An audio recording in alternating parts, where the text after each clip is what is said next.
Guys, അപ്പോൾ നമുക്ക് എളുപ്പത്തിലൊരു മുട്ടക്കറി തയ്യാറാക്കിയാലോ. അപ്പോൾ ആദ്യം തന്നെ ഒരു ചട്ടി വെച്ച് കൊടുത്തിട്ടുണ്ട്. അതിലോട്ട് കുറച്ച് വെളിച്ചെണ്ണ ഒഴിച്ച് കൊടുക്കാം. എന്നിട്ട് കുറച്ച് കടുക് ഒന്ന് പൊട്ടിച്ചെടുക്കാം കേട്ടോ.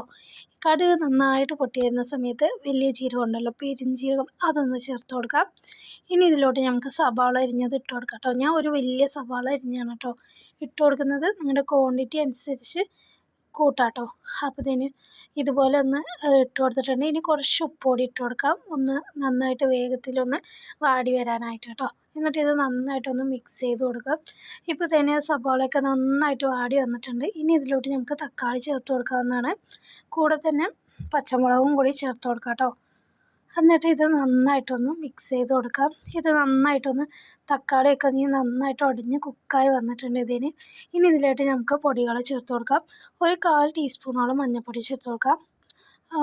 മല്ലിപ്പൊടി ഒരു 1.5 ടീസ്പൂണോളം ഇട്ട് കൊടുക്കാം കേട്ടോ. പിന്നെ ഇതിലോട്ട് നമുക്ക് പട്ട, ഗ്രാമ്പു, ഏലക്കയുടെ പൊടി ഉണ്ടല്ലോ, അതൊരു 1/4 ടീസ്പൂണോളം ചേർത്ത് കൊടുക്കാം. ഇനി ആവശ്യത്തിന് ഉപ്പ് പൊടി ചേർത്തിട്ട് നന്നായിട്ടൊന്ന് മിക്സ് ചെയ്ത് കൊടുക്കാം.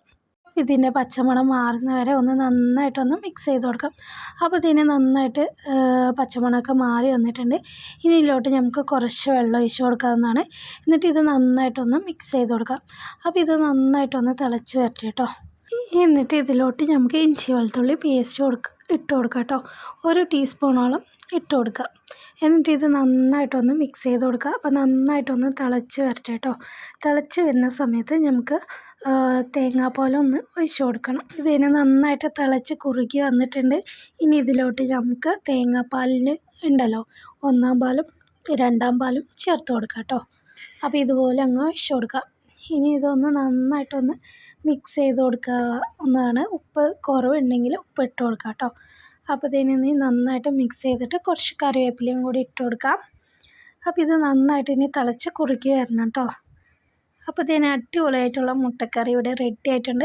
അപ്പോൾ ഒരു ബൗളിലോട്ട് 2 മുട്ട വേവിച്ചത് ഇട്ട് കൊടുത്തിട്ടുണ്ട്. കറിയും കൂടി ഒഴിച്ച് കൊടുക്കാം. പത്തിരിക്കും ഇടിയപ്പത്തിനും ഒക്കെ കഴിക്കാൻ പറ്റിയ ഒരു അടിപൊളി റെസിപ്പിയാണ് കേട്ടോ. എന്തായാലും ഒന്ന് ട്രൈ ചെയ്ത് നോക്കാം.